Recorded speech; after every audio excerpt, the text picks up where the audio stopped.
Warning: please do not attempt what you are about to see unless you have any prior experience training or have the supervision of an adult or guardian with you. You can get hurt without the proper training. Thank you and be safe. All right, everybody. So key before you run is always stretch. I don't know where along the way, but at one point I used to stop stretching before I ran, and I'd always get this sharp knee pain. Don't know why, but turned out it's because I wasn't stretching. So I started stretching again, and that pain just went away. Now, here's a good way to determine your level of cardio fitness. A talking test. While you're running, try to have a conversation. Depending on how difficult that conversation is, it depends on how well and how good your cardio training is. And if it's too difficult to talk and run, you're running way too hard. But for someone like me, I usually don't try that test because I'm running by myself and I don't have a reason to talk. But it's a whole nother story when you try to have a conversation. Whew. So I'm gonna continue running. I'll talk to you at the end. Woo! Hey guys, it's me again. So basically, here's another thing that you want to do when you make a path for your running. Try to have a couple of water stops on your route. So this way you can stay hydrated, avoid unnecessary cramping, and it keeps you going for a much longer period of time. I usually only take one large gulp and then I go, so I don't have to ruin my pace while I run. So that's a big key here. You want to make sure you got a water bottle, a water belt, or some kind of water stop on your route while you run so you can stay hydrated and everything. Till next time. Hey guys, I'm about halfway through my run, 4.5 miles. No, 4 1/4, 4 1/3, whatever. I forgot to mention, another big thing while you're running, find your pace. Find that running speed that you're most comfortable with, where you're exerting yourself, but you're not doing nothing. You're giving yourself an effort, but it's still capable of breathing pretty well. And then another thing is your breathing. A key to running is you have control over your breathing. If you can breathe without problems while you're running, you're in your zone, and you want to stay that way. And there are going to be times where you can pick up the pace and slow down without even noticing it. Just let your body do its work. The key is when you're running, you want to keep your breathing to where you're breathing hard, but it's not impossible to breathe, and it's also comfortable to where you're not focused on it. And when you're running, you want to be running at a pace where you feel like you could run without stopping for the entire distance you plan on running. So like for me, I could easily have ran the 7 miles without stopping. But when I say stopping, I mean stopping completely to catch your breath or stopping to walk or something. Because when you do that, you're just tightening your muscles up, you're building lactic acid, you're gonna cramp and all that kind of stuff. The key is basically non-stop. So when I say non-stop, a stop to me is, like I said, you're stopped completely, you're trying to catch your breath, you're walking, you're cooling yourself down. You don't want to do that. When I say, like in my earlier, I said you want water stop throughout your route, that means you quickly stop, run, and then you go again. That your body doesn't have time to cool down when you do that. That's what I mean by a water stop. You only have about 5 seconds basically to get that quick drink of water, and then you just gotta go again. So consistency throughout your run is the key. Comfortable breathing patterns, a good running pace to where you're not overexerting yourself, and the breathing isn't impossible to where you're solely focused on it.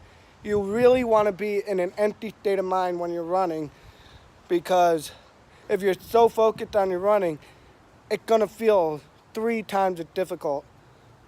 So that's what I want to make the point out about this video is you want to, for the cardio part of this video, you want to be consistent. You want the breathing to be difficult but not impossible and comfortable.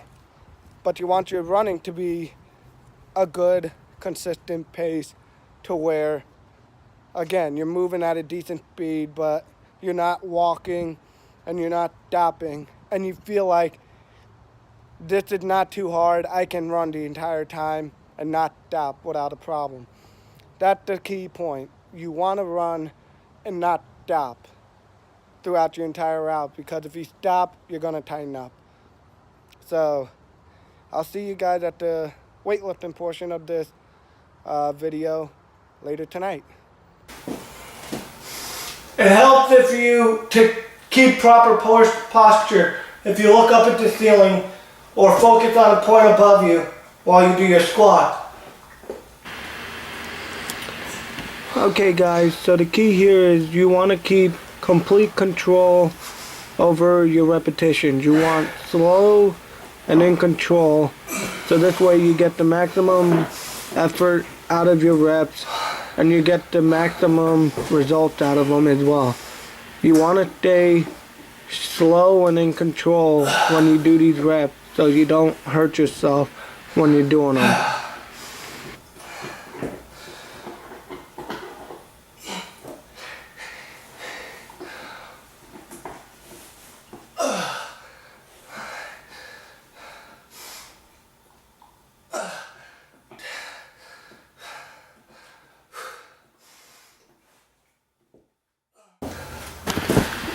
Okay, now lunges is something I actually personally struggle with quite a bit, because I actually have really bad balance problems, and this is one of the reasons why I have to focus so much on my core and on my legs. It's because my balance is just so bad. I have to keep my body really strong to be able to keep myself stable and balanced well. That's why I focus a lot on things that actually take a lot of balance, because when I do this, it allowed me to improve my balance, but also get stronger at the same time. Okay, now these are just some simple star jumps, jumping jacks, whatever you want to call them. I use them with weight. I do them with weight because it makes it a little bit harder on my body, gets me a little bit stronger, and at the same time, it makes it harder on my leg, because when you're doing jumping jacks with your legs, the more you do, the more your leg burn. And some people may think this is just a cardio workout, but it's actually great on your, it's a great leg workout too. You just have to do more of them and find a way to make it more difficult. Not everybody needs to do it with weights. All you have to do is make sure you do a lot of them.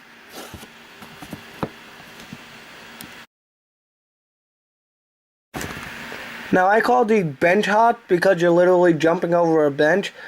The key is you basically want to jump, be explosive. You want to jump as hard as you can and then land soft as you can, landing on the balls of your feet. This will help you increase your balance, but it'll also force you to engage more muscles in your legs as you land softly. But you want to explode with as much power as you can so you can get high and get more exertion on your legs, so that's why you can build the strength in them much faster.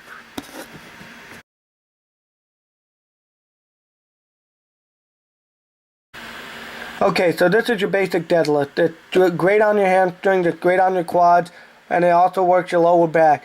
The key is when you get the weight up, you want to stick your chest out really proud like a lion, throw your shoulders back, and really stick basically you're sticking out your chest as much as you can. You really want to engage that upper body the second you get that weight at the highest it can go. As you can see, I'm using my reflection to check that I'm getting my shoulders far back enough, sticking my chest out enough, and really engaging everything that needs to be engaged once I got the weight up.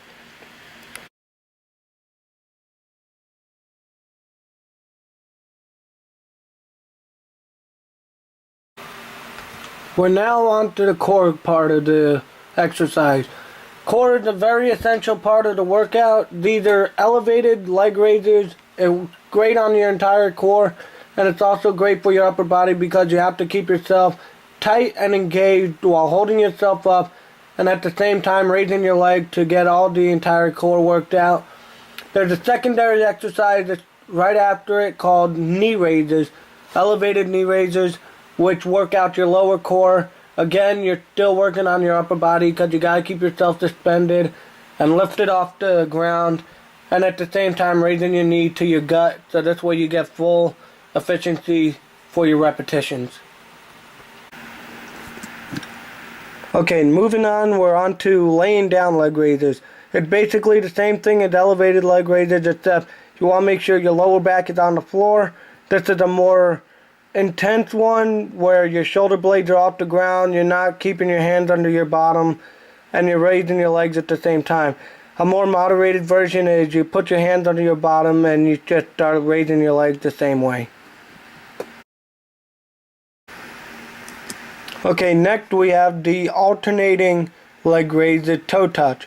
Basically, you're going to reach across your arm, reach across your body, crossing over, reaching for the opposite leg, touching your toes, or getting as close as you can. The more moderated version of this is you keep that other leg, instead of keeping it off the ground, you can lay it down on the ground.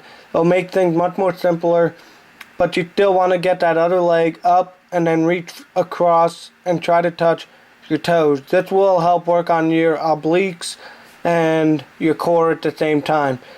And you want to do both legs you want to alternate on your legs, focus on one leg and then do the other.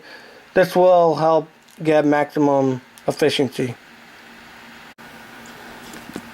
Okay, so this is an advanced form of crunch. You're taking the dumbbell and you're bringing it past your knees over your shins. This forces you to engage your core and it works out your upper core at the same time while also working out your upper body and shoulders. There's going to be a much more moderated version, which means it's easier, where you don't have to wait. You keep your arms above your head, keep your feet off the ground, and you just bring your arms forward in the same fashion, but to your side.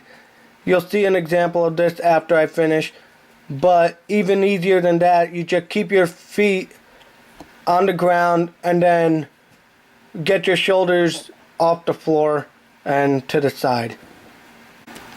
Okay, so this is just simple leg flutters. You support your neck and then you flutter your legs for a specific time, and it's no simpler than that. Keep your shoulders off the ground, lower back on the floor, and flutter your legs for a specific time.